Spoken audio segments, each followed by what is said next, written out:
Good morning, मेरा नाम professor Shukla है। मैं रिटेल सेल्स एसोसिएट का ट्रेनर हूँ। आज मेरी स्टूडेंट सोनी, जिसका रिटेल की जॉब को लेकर आज पहला दिन है, उसने मुझे फोन किया था कि आज वो बहुत कंफ्यूज है रिटेल को लेकर। तो आज मैं उसकी पहले दिन मदद करने वाला हूँ, समझाने वाला हूँ कि रिटेल क्या होता है और वो कितने प्रकार का होता है। सर, मेरा जॉब का पहला दिन है और मैं रिटेल को बहुत कंफ्यूज हूं। क्या मुझे बता सकते हैं क्या होता है? अरे सोनी, इसमें बिल्कुल डरने वाली बात नहीं है। क्या जानना चाहते हो तुम? रिटेल के बारे में कुछ बताइए। देखो सोनी, जब कोई व्यक्ति लाभ के उद्देश्य से किसी चीज को बेचता है, उन चीजों को बेचता है, लाभ कमाता है, उसी को हम रिटेल कहते हैं। सर, मैंने सुना है कि रिटेल में सेवा भी आता है।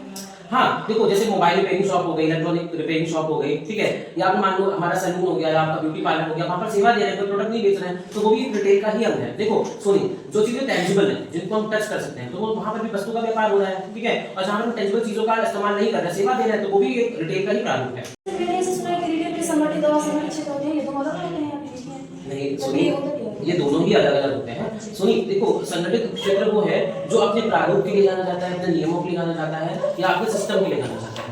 और असंगठित क्षेत्र वो होता है जहां पर इन चीजों का कोई यूज नहीं होता, ना वो वहां कोई सिस्टम होता है और ना कोई तरीका होता है, ठीक है। मैं आपको इन दोनों चीजों के बारे में बताऊंगा। इन दोनों में भी दो तरीके के प्रकार होते हैं, एक होता है स्टोर आधारित और एक होता है नॉन स्टोर आधारित, ठीक है। हम दोनों ही तरीके से आपको समझाने की कोशिश करेंगे। चलो मैं आज आपके साथ टहलता हूँ और मार्केट में दिखाता हूँ आपको कि असंगठित और संगठित क्षेत्र अलग अलग कैसे होते हैं। चले ओके सोनी, देखो अभी हम आए हैं रिटेल के पहले प्रारूप की तरफ, जो कि है अनऑर्गेनाइज्ड। देखो ये है किराना स्टोर। ये वो स्टोर होते हैं जो हमारे घर के आसपास होते हैं, है ना। आप देखोगे हमारे घर के करीब होते हैं, पर इनके रेट थोड़े ज्यादा होते हैं, पर हमें अपनी जरूरत की सारी चीजें एक जगह पर मिल जाती हैं, ठीक है। इसको हम बोलते हैं कन्वीनियंस स्टोर या फिर किराना स्टोर। क्या कहते हैं?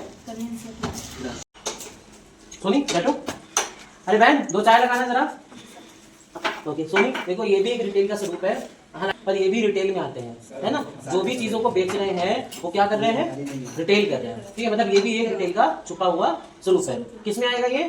असंगठित। असंगठित में आएगा। और चाय बन गई, लाइए ना आपको। तो सुनिए, रिटेल समझ में आ रहा है आपको? चलो ओके। पानी ले लो, ठंडा पानी। सर, क्या ये भी रिटेल में ही आते हैं? हाँ, ये जो फेरी पे सामान बेचने वाले लोग हैं ना, ये भी रिटेल में आते हैं, असंगठित क्षेत्र में आते हैं, पर इनको हम बोलते हैं नॉन स्टोर आधारित। ये भी नॉन स्टोर आधारित में ही आते हैं, ठीक है। इनको हम बोलते हैं खोमचे वाले या फिर फेरी वाले, या जिनको हम अंग्रेजी में हॉकर कहते हैं, ठीक है। आओ चलते हैं सोनी। अभी हम आ गए हैं देखो रिटेल के ऑर्गेनाइज स्वरूप में। कौन सा स्वरूप है ये? संगठित क्षेत्र, है ना। इस क्षेत्र में हम क्या देखते हैं कि सारी चीजें व्यवस्थित हैं और अपने प्रारूप के हिसाब से लगाई गई हैं, ठीक है। इसको हम मार्ट कहते हैं। क्या कहते हैं? मार्ट कहते हैं। सर, लेकिन मैंने सुना था कि सुपरमार्केट और हाइपरमार्केट या फिर फ्रेंचाइजी जैसे अलग अलग होते हैं। हाँ, अलग अलग होते हैं। देखो ये जो स्टोर एक मार्ट है, ठीक है, इनकी साइजेस, इसमें उपलब्ध सामान और उन सामान के क्या रेट्स हैं, उनके हिसाब से हम तय करते हैं कि कोई मार्ट है, मॉल है, या हाइपर मार्केट है या सुपर मार्केट है। वैसे मैं तुम्हारी जानकारी के लिए बता दूं, जहां पर अलग अलग सेक्शन करके होते हैं। देखो जैसे यहाँ पर देख रहे हैं, बच्चों का सेक्शन अलग है, महिलाओं का सेक्शन अलग है ना। या हम देख रहे हैं खाने और पीने के घर की सामग्री की वस्तुओं का पूरा सेक्शन जो है ना अलग है। तो ये डिपार्टमेंटल स्टोर है, ठीक है। और अगर हम इसमें एंटरटेनमेंट जोड़ दें, अगर इसके अंदर हम स्विमिंग पूल जोड़ दें, कैसीनो जोड़ दें, सिनेमा हॉल जोड़ दें, ठीक है, बहुत मनोरंजन की सामग्रियां जोड़ दें, तो ये मॉल हो जाएगी और बहुत विस्तृत, बहुत बड़ी हो जाएगी, ठीक है। इन्हीं को हम बोलते हैं सुपरमार्केट या हाइपर मार्केट या फिर डिपार्टमेंटल स्टोर, ठीक है। अरे, ये भी चाय वाला यहाँ पे भी है? हाँ सोनी, एमबीए चाय वाला हमारे शहर में भी है। आपको पता है ये फ्रेंचाइजी बेस्ड स्टोर है। अभी ये बहुत अच्छी चाय नहीं पी थी, यहाँ पर चाय पियेंगे। आपको पता है जब किसी और के नाम से, किसी और के लोगो से या किसी और की प्रसिद्धि से कोई और व्यक्ति दुकान खोलता है, ठीक है, जैसे मेरा नाम बहुत फेमस है, तुमने मेरा नाम लेकर अपने शहर में दुकान खोली है और उसका लाभ हम लोग आपस में शेयर करते हैं, तो ऐसे बिजनेस को हम बोलते हैं फ्रेंचाइजी बेस्ड स्टोर। क्या बोलते हैं? Franchisee based. ये चाय का ना। सुनिए, और क्या सवाल रहेगा आपका? मैम, आपका ये इसमें डेट हो जाता है। तो इसने स्टोर तो मैंने कभी देखा नहीं। अरे सुनिए, ये ऑनलाइन शॉपिंग होती है, ये मोबाइल और इंटरनेट के द्वारा शॉपिंग करी जाती है। हालांकि ये ऑर्गेनाइज्ड रिटेल में आते हैं, पर इनको हम बोलते हैं नॉन स्टोर आधारित। ये किसी भी स्टोर से ऑपरेटेड नहीं होते हैं, बल्कि इनको यूजर अपने मोबाइल से इंटरनेट के द्वारा इस पर अपना इस्तेमाल करता है, और ना इनका कोई स्टोर होता है और ना इनकी कोई दुकान होती है। फिर भी ये ऑर्गेनाइज में आते हैं क्योंकि इनके नियम और इनकी रिप्लेसमेंट की पॉलिसीज होती है, इसलिए हम इसको किसमें काउंट करते हैं? ऑर्गेनाइज में। तो सोनी, डिटेल से जुड़े सारे सवाल मैंने आपको बताने की कोशिश की है, शायद कोई छुपा हुआ स्वरूप बचाओ तो मैं उसको भी समझाने की कोशिश करूँ। मैं कॉलिंग कंपनी की तरफ से हूं। मैं घर में सामान बेचने क्या करेगी?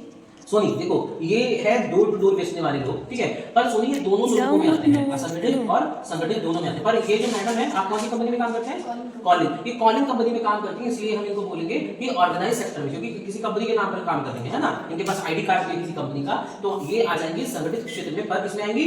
नॉन स्टोर आधारित घर घर जाकर बेचने वाले, डोर टू डोर सेलिंग। और अगर यहाँ पर कोई कंपनी नहीं होती तो ये जाते असंगठित क्षेत्र में और नॉन स्टोर आधारित, और उनको भी हम बोलते हैं डोर टू डोर सेलिंग। ठीक है, तो मैंने रिटेल से जुड़े हुए सारे सेक्टर्स के बारे में बताने की कोशिश इस वीडियो के माध्यम से की है। अगर आपको पसंद आया तो प्लीज लाइक करिएगा। Thank you.